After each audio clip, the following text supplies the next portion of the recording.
नमस्कार दोस्तों, स्वागत है आप सभी का हमारे इस चैनल आध्यात्मिक ज्ञान पर। जय श्री गणेश गणपति बप्पा मोरया, मंगलमूर्ति मोरया। दोस्तों, सभी को पता है कि गणेश चतुर्थी काफी नजदीक है। इस पावन त्योहार पर हम सब में एक खुशी की लहर सी दौड़ पड़ती है। दोस्तों, गणेश आगमन का हर किसी को इंतजार बड़ी उत्सुकता से रहता है। दोस्तों, आज की इस वीडियो में हम इसी पर्व के बारे में जानकारी साझा करेंगे। दोस्तों, भाद्रपद माह के शुरू होते ही गणेश जी के आगमन की उत्सुकता पूरे भारतवर्ष में देखने को मिलती है। उनके भक्त जैसे ही गणेश जी के आने की आहट सुनते हैं, उनके आगमन की तैयारियों में लग जाते हैं। घरों, पंडालों, गलियों और जगह जगह गणपति बप्पा मोरया का ही रंग दिखाई पड़ता है। किंतु साल 2023 में लगभग सभी त्योहारों के दो मुहूर्त देखने को मिले। ऐसे में क्या आप जानते हैं कि 2023 में गणेश चतुर्थी किस दिन की है और गणपति बप्पा को घर में लाने का शुभ मुहूर्त क्या है? क्या आपको गणेश जी की स्थापना की विधि के बारे में पता है? और क्या आप यह जानते हैं कि गणपति बप्पा को घर लाने के पश्चात आपको उनका स्वागत कैसे करना है? क्या आप गणपति बप्पा की पूजा में प्रयोग होने वाली सामग्रियों के बारे में जानते हैं? और कहीं सभी लोगों की तरह आप भी तो इस बार गणेश चतुर्थी के शुभ मुहूर्त को लेकर कंफ्यूजन में तो नहीं है? तो दोस्तों, यदि इनमें से कोई एक सवाल भी आपके मन में है तो आज की हमारी यह वीडियो आपके बहुत काम आने वाली है, क्योंकि हमारे गुरु जी ने गणेश चतुर्थी से जुड़ी हुई हर एक जानकारी अपने भक्तों को बताई है, जिन्हें आज हम इस वीडियो में बताने वाले हैं। तो यदि आप भी गणेश जी के स्वागत में कोई कमी नहीं छोड़ना चाहते हैं और उनकी पूजा पाठ की सभी विधि और मुहूर्त के बारे में सब कुछ जानना चाहते हैं, तो वीडियो को अवश्य देखिएगा।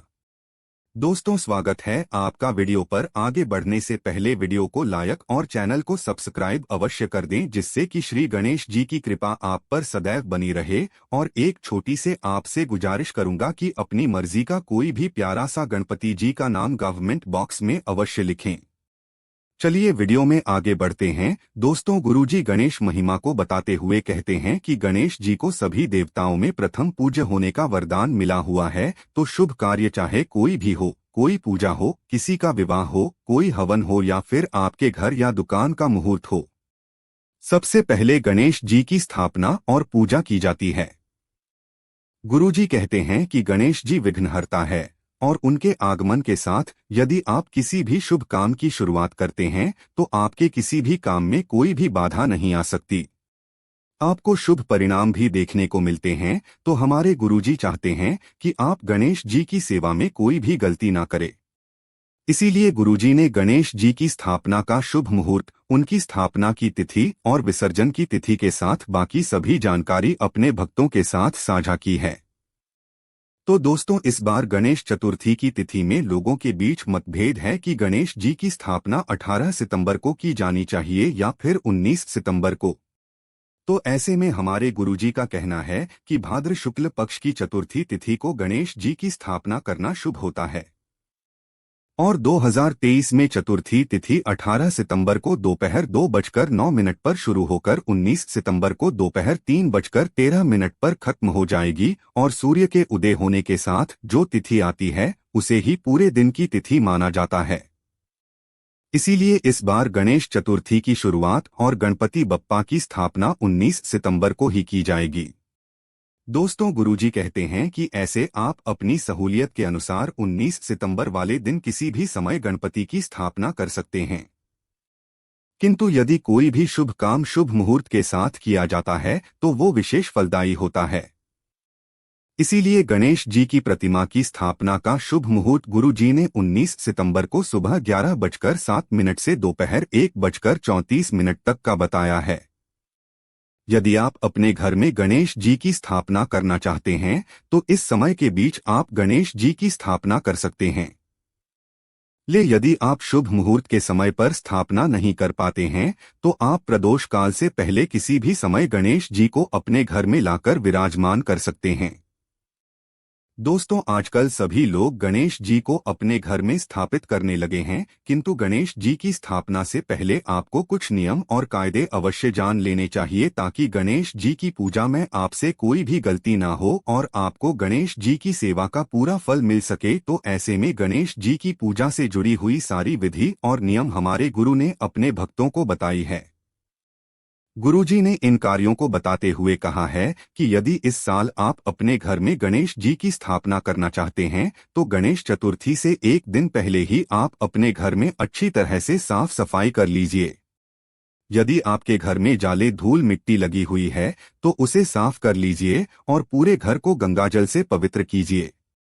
इसी के साथ ध्यान रखिए कि गणेश जी की स्थापना से पहले आपकी रसोई में प्याज लहसुन का प्रयोग ना हो और यदि आप अपने घर में भोजन बनाते हैं तो उसका भी त्याग करना जरूरी है। इसी के साथ किसी भी तरीके के दुर्व्यसन जैसे नशा और मदिरा का सेवन भी आपको गणेश जी की पूजा के दौरान नहीं करना चाहिए। इसी के साथ आप जहां पर गणपति की स्थापना करने वाले हैं उस जगह को भी सुंदर सा सजाएं और गणेश जी के लिए आसन अवश्य बनाएं। दोस्तों, यदि आप ज्यादा तामझाम नहीं भी करते हैं तो कम से कम एक चौकी पर लाल रंग का कपड़ा बिछाकर आप उस पर हल्दी और चावलों से स्वस्थ अवश्य बनाएं और इसी के पश्चात ही जी को यहां पर विराजमान कीजिए। साथ ही गणेश जी को घर में लाते समय ये ध्यान रखिए कि जब आप गणेश जी को अपने घर में लाए तो उनके ऊपर लाल या पीले रंग का कपड़ा ढककर अवश्य लाएं। सबसे पहले गणेश जी का मुख अपने घर की तरफ कीजिए और प्रवेश द्वार पर ही उनकी आरती अवश्य करें। दोस्तों, में ऐसा इसलिए किया जाता है क्योंकि गुरुजी का कहना है कि जब हम अपने घर में गणेश जी की स्थापना करते हैं तो सबसे पहले गणेश जी को अपना घर ही दिखाना चाहिए। ऐसा करने से वह प्रथम आप पर और आपके घर पर ही अपनी कृपा बरसाते हैं। गणेश जी को घर में लाने के पश्चात सबसे पहले उन्हें आसन पर स्थापित करें और दोबारा से उनकी आरती करें। इसके पश्चात आप गणपति के लिए प्रसाद अवश्य बनाएं। अब भाई, ये तो सभी जानते हैं कि गणपति को मोदक बहुत पसंद है, तो आप उनकी पसंद के मोदक और लड्डू प्रसाद में बना सकते हैं। किसी के साथ ध्यान रखने वाली बात यह भी है कि आप कितने दिनों के लिए गणपति को अपने घर में विराजमान करने वाले हैं। तो जब आप गणपति को अपने में स्थापित कर रहे होते हैं तो गणपति के दाएं कान में आप यह अवश्य कहें कि गणपति महाराज, हम आपको 2 दिन, 4 दिन, 5 दिन या फिर 10 दिनों के लिए अपने घर में स्थापित कर रहे हैं। इस दौरान आप हम पर और हमारे परिवार पर अपनी कृपा बनाए रखिएगा। दोस्तों, गुरुजी के अनुसार जितने भी दिन गणपति आपके घर में रहते हैं, आप ध्यान रखें उतने दिनों तक आपके घर में भक्ति, श्रद्धा और प्रेम का माहौल बना रहेगा और किसी भी तरह के क्लेश और मनमुटाव आपस में ना, क्योंकि जहां लड़ाई झगड़े होते हैं वहां कोई भी अतिथि ज्यादा समय तक नहीं टिकता। तो कहीं ऐसा ना हो कि गणपति जी भी आपके परिवार के लोगों से नाराज होकर वापस चले जाएं और इसके विपरीत परिणाम आपको भुगतने पड़े। इसीलिए गुरुजी ने अपने भक्तों को सलाह दी कि जिस समय आप गणपति को अपने घर में स्थापित कर रहे हैं और गणपति की पूजा आराधना अपने घर में करने वाले हैं, इतने दिनों ध्यान रखें कि आप पूरी भक्ति और श्रद्धा के साथ गणपति जी की आराधना अवश्य करें और के समय सोना बिल्कुल बंद कर दें और घर में प्रेम का माहौल बनाकर रखें, क्योंकि यदि आपके घर में प्रेम का माहौल बना रहेगा तो सकारात्मक ऊर्जा का प्रवाह होगा और ऐसे में न केवल गणपति जी बल्कि उनके साथ आने वाले रिद्धि सिद्धि और माता लक्ष्मी भी आपके परिवार पर अपनी कृपा बनाए रखेंगे और आपके घर में धन दौलत की कोई कमी नहीं रहेगी। तो दोस्तों, उम्मीद करते हैं कि आने वाली गणेश चतुर्थी के दिन आप पूरे तन मन से समर्पित होकर गणेश जी को अपने घर में करेंगे और ओम गण गणपत्ये नम के उच्चारण के साथ पूरे विधि विधान और नियमों को अपनाते हुए गणेश जी की पूजा सच्चे मन से कर उनकी कृपा और आशीर्वाद अवश्य प्राप्त करेंगे। उम्मीद करते हैं कि गुरुजी की बताई हुई ये बातें और चेतावनी आपको अवश्य पसंद आई होगी। आशा है कि आज की इस प्रस्तुति में बताई गई जानकारी आपको अच्छे से समझ आ गई होगी। वीडियो अच्छा लगा हो तो एक लाइक अवश्य कर दें। धन्यवाद वीडियो के अंत तक बने रहने के लिए।